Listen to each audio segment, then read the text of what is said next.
Part 1. Whose footsteps did we hear? Isn't it great to serve your country unwillingly and go through punishment, endurance, embarrassment, stress with little pay? It isn't, but at least we will be rich with first-hand experience, memories and stories.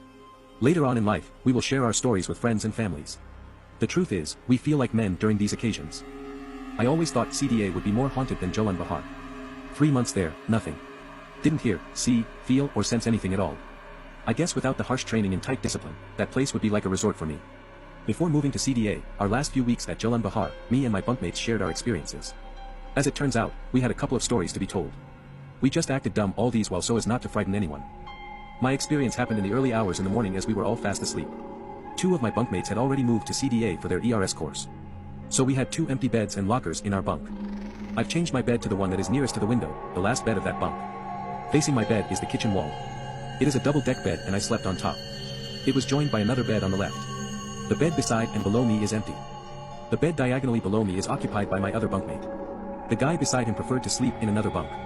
2 beds below and on top is occupied by one person. It felt as though we had lost 3 instead of 2 bunkmates in the end. I was sleeping facing the window when I woke up abruptly.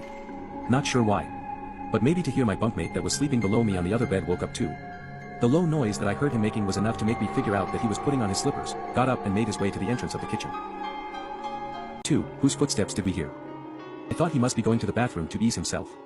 A normal thing for us, as almost everybody did the same thing in the middle of the night or early hours in the morning. We had gone through the water parade before lights off. Just as the walking slippers had made its way to the entrance of the kitchen, it stopped there. I was waiting for him to switch on the bathroom and kitchen lights. It was impossible for anyone to walk through the kitchen and to the bathroom and ease oneself without any lights on. It's too dark for anyone to do so. But as I waited for a few seconds more, the sound just stopped there and then. Thinking maybe he needed some help, I turned around and first looked down to see whether it was him or my other bunkmate that was sleeping nearest to him that had just woken and got up to ease himself. My, what a surprise. More like a shocked. Everybody including my bunkmate that was sleeping below me was all in bed sleeping. Did I dreamt it, or he walked back to his bed instead and continued sleeping? But I don't hear footsteps anymore. Feeling uneasy, I just turned around and tried to go back to sleep. Just as I closed my eyes, I felt someone climb to the empty bed beside me. As a brave and fearless man that I am not, I covered myself with my blanket until I fell back to sleep. While we were sharing our stories, my bunkmates and I agreed that we all needed the lights to go through the kitchen and bathroom during that period of time. And yes, we had experienced strange encounters before lights turned off and while the building was still alive with recruits passing by to pass the time while waiting for the water parade.